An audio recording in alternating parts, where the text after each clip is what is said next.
Good morning all of you. आज हम 12th class में जो एक्सपोनेंशियल एंड लॉगरिथमिक फंक्शन है उनका थोड़ा सा बेसिक करेंगे, एक दूसरे से कैसे रिलेटेड है। तो सपोज करो कि b कोई ऐसा नंबर है जो ग्रेटर देन 1 है। लिख लेते हैं इसको, b ए रियल नंबर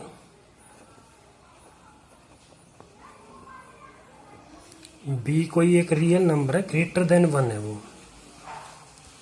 तो फिर हम लोग कह सकते हैं देन v से logarithm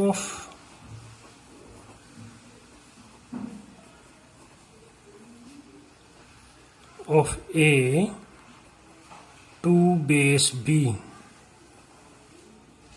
is x if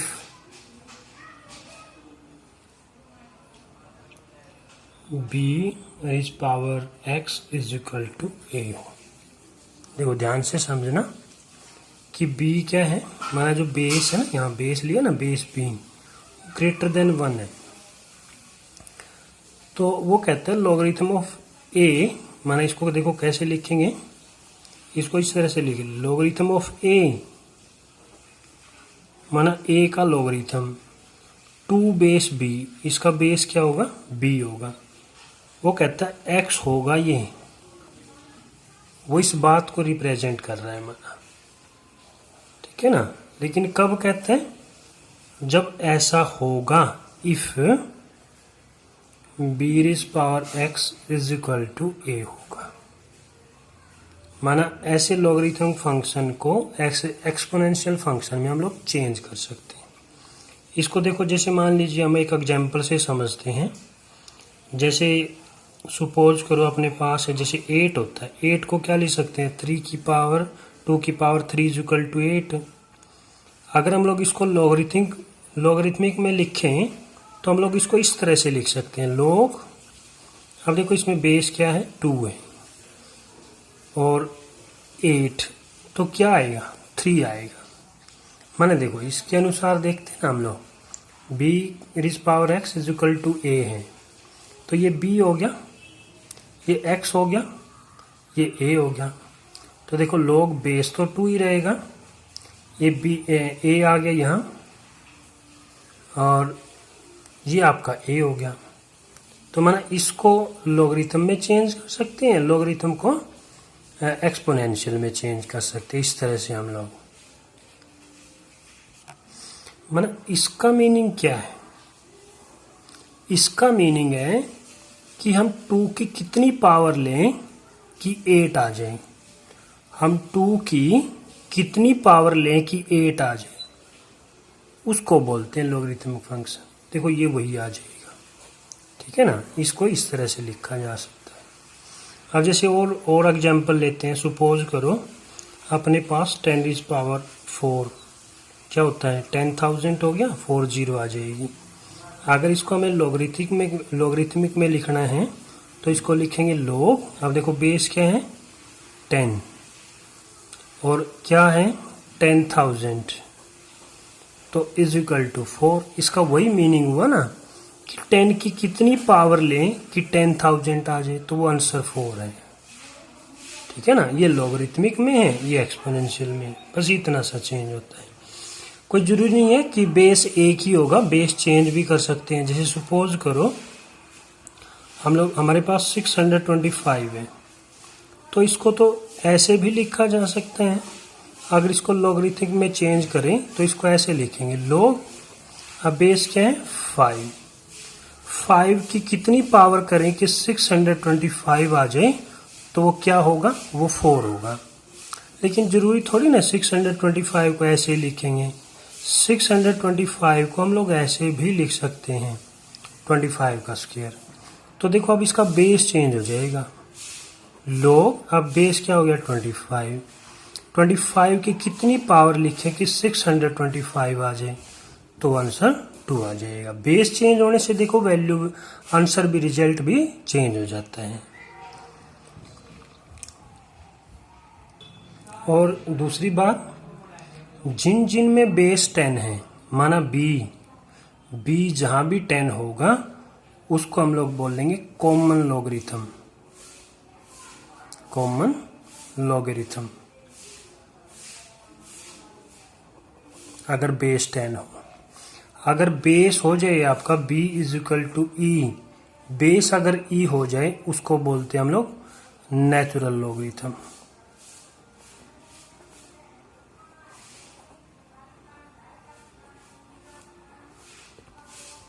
ठीक है ना। और नेचुरल लॉगरिथम को हम लोग ln से डिनोट करते हैं, ln से। ठीक है ना। और इसको हम लोग सिंपली ln को सिंपली हम लोग इस टाइप से लिखते हैं log x। ठीक है ना, जिसका बेस e होता है। अगर उसका बेस मेंशन नहीं है तो इसका मतलब समझो उसका बेस e होगा। ठीक है ना, उसको हम लोग नेचुरल लॉग बोलते हैं। ठीक है ना।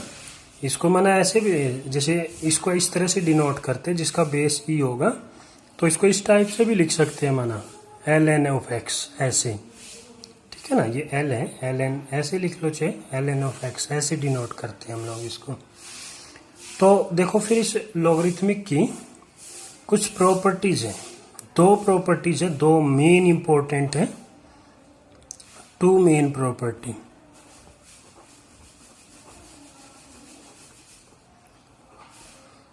और इन्हीं प्रॉपर्टीज के ऊपर हमारी एक्सरसाइज जो 5.5 है वो पूरी बेस्ड है। एक तो होता है base change rule.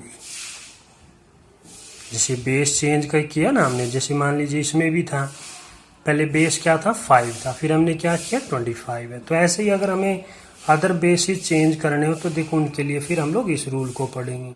Base change rule में देखो, सपोज करो हमें, जैसे मान लीजिए कोई लॉगरिथमिक फंक्शन है, to obtain log base AP, और हमें इसका बेस चेंज करना है, तो इन टर्म्स ऑफ log, इसका बेस सपोज करो हम लोग b में चेंज करना चाहते हैं। बेस a है और उसको b में बेस उसका b चेंज करना चाहते हैं। तो देखो हम लोग इसको कैसे चेंज करेंगे। फिर सपोज करो जो अपने पास ये फंक्शन है लॉगरिथमिक फंक्शन, लेट कर लेते इसको, let log base AP is equal to alpha ले लेते हैं, और जो log बेस BP है उसको बीटा ले लेते हैं। और अब देखो इन दोनों के साथ देखते हैं। तीसरा जो थर्ड है log, अब चेंज किस में करना है, b में। किसको चेंज करना है, a को। इसको हम लोग सपोज करो गामा लेट कर लेते हैं। ठीक है ना, इस टाइप से हमने इनको चेंज कर लिया। दिस इम्प्लाइज, अब देखो अभी हमने लॉगरिथमिक और एक्सपोनेंशियल में रिलेशन देखा था, तो क्या होगा, इसको देखो हम क्या चेंज कर सकते हैं। a तो बेस है की पावर अल्फा, इसको क्या पढ़ा जाता है कि a की कितनी पावर लिखें कि p आ जाए, वो अल्फा है, तो माना a की अल्फा पावर होगी तो उसको हम लोग p लिख सकते हैं। इसी तरह से इसको देखो b की पावर क्या होगी बीटा, और उसको क्या लिख सकते हैं p लिख सकते हैं। सिमिलरली इसको लिख सकते हैं b इज पावर गामा, और वो क्या आ जाएगा a आ जाएगा। अब देखो हम लोग क्या करेंगे, इनको इक्वेशन लेट कर लेते हैं। सपोज करो ये आपकी फर्स्ट इक्वेशन है, और ये सेकंड इक्वेशन है, और ये थर्ड इक्वेशन है। हम लोग क्या करेंगे, जो थर्ड है ये a की वैल्यू है, इसमें सब्स्टिट्यूट कर देते हैं, क्योंकि a तो यही है ना, इसकी इसमें वैल्यू पुट कर देते हैं। Substitute value of equation 3 in equation first. First में पुट कर देंगे तो दिस इम्प्लाइज, तो ए के प्लेस पे क्या आ गया, बी रिज पावर गामा, ये तो ए के प्लेस पे की power alpha is equal to p. इसको और दिस इम्प्लाइज, और देखो पी को क्या लिख सकते हैं, बी रिज पावर अल्फा, ठीक है ना, इस तरह से। तो दिस इम्प्लाइज पावर के ऊपर पावर हो तो मल्टीप्लाई हो जाती है, तो alpha gamma is equal to, इसी के इक्वल लिख सकते हैं। और दिस इम्प्लाइज अगर बेस सेम है तो पावर भी सेम हो जाएगी, तो पावर सेम हुई तो means alpha gamma is equal to beta. और दिस इम्प्लाइज अल्फा अगर हम लोग यहाँ निकालें अल्फा, क्योंकि हमें चेंज किसको करना, अल्फा को चेंज करना उसके बेस में, ठीक है ना, दूसरे बेस। तो अल्फा क्या बना, बीटा अपॉन गामा। अब इनकी वैल्यू पुट कर देते हैं। देखो अल्फा क्या था, अल्फा क्या था, log base A P, log A base है ना P, is equal to beta क्या था, log base B P, log base P P, divide by gamma क्या है, log B, log base B A, log base B A. तो देखो ये हमारे पास बेस चेंज हो गया। अब देखो ये लॉग बेस क्या था इसका ए, अब ये किस में चेंज हो गया, बी में चेंज हो गया, ठीक है ना। इस तरह से हम उसका, अब ये बी क्या है, कोई भी बेस हो सकता है, माना ए हो उसको दूसरे बेस में चेंज करना, तो इस तरह से हम लोग उसको चेंज कर सकते हैं। देखो एक एग्जांपल से समझते हैं। फॉर एग्जांपल जैसे हमारे पास मान लीजिए कोई फंक्शन इस टाइप का है, इसका बेस 7 है, ठीक है ना, और ये सपोज करो x है।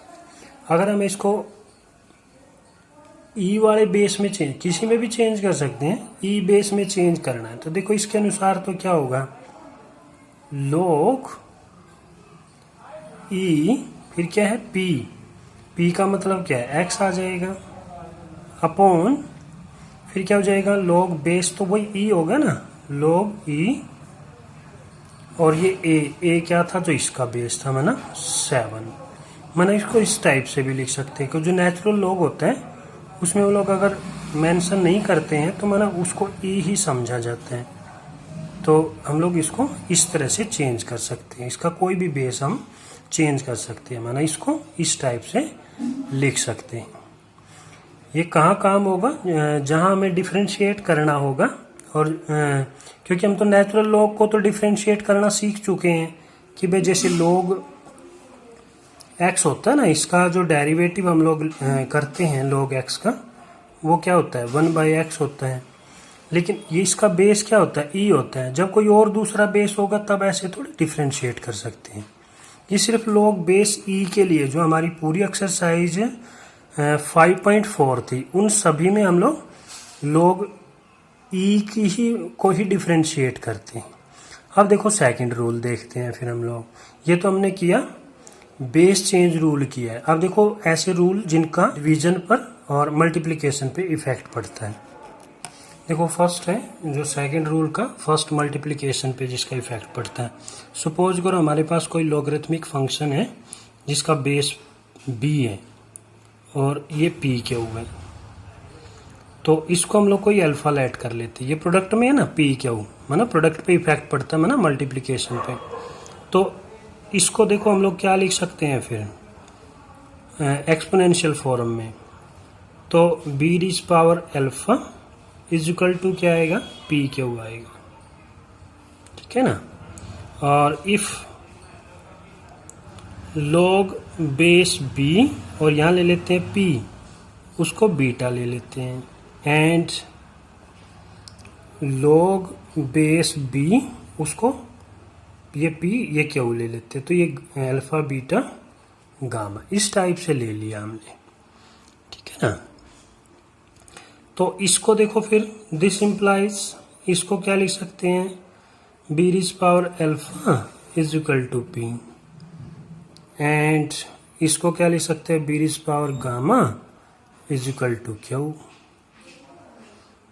तो हम लोग क्या करेंगे, फर्स्ट में पुट कर देंगे पी क्यू की जो वैल्यू है यहां पुट कर देंगे।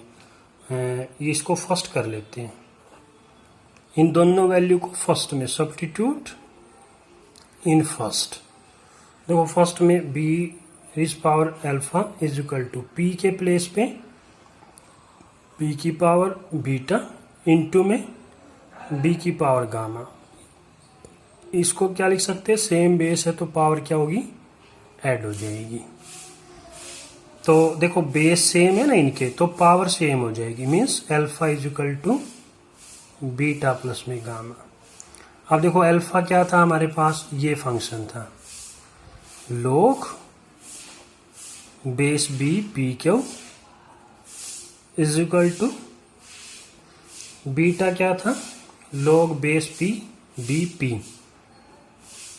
log बेस बी ये पी, और प्लस में गामा क्या था, log बेस बी क्यू। ये इस तरह से, तो ये हमारे पास एक मेन प्रॉपर्टी आ गई। माना बेस कुछ भी हो, ठीक है ना, जैसे बेस मान लीजिए, अब ये तो देखो सेम बेस है, बेस चेंज नहीं हुआ इनमें, कोई भी बेस हो तो हम लोग उसको इस टाइप से, मान लो बेस ई है और यहाँ पी क्यू है, तो हम लोग उसको इसी तरह से चेंज कर लेंगे, log ई यहाँ पी प्रोडक्ट में हो तो वो क्या हो जाता है, एडिशन में हो जाएंगे, ये ध्यान रखना बस। तो ये क्यू आ जाएगा, और नेचुरल लॉग को हम लोग ई से, जो नेचुरल लॉग होता है ना उसको बिना बेस के ही हम लिखते हैं, बिना बेस के ही लिख सकते हैं, माने उसको इस तरह से भी लिख सकते हैं, log पी क्यू हो तो log पी प्लस में log क्यू हो जाएगा, इस टाइप से भी लिख सकते हैं, ठीक है। एक तो आपको ये ध्यान रखना है। अब दूसरा देखो, इसी की एक मेन प्रॉपर्टी है,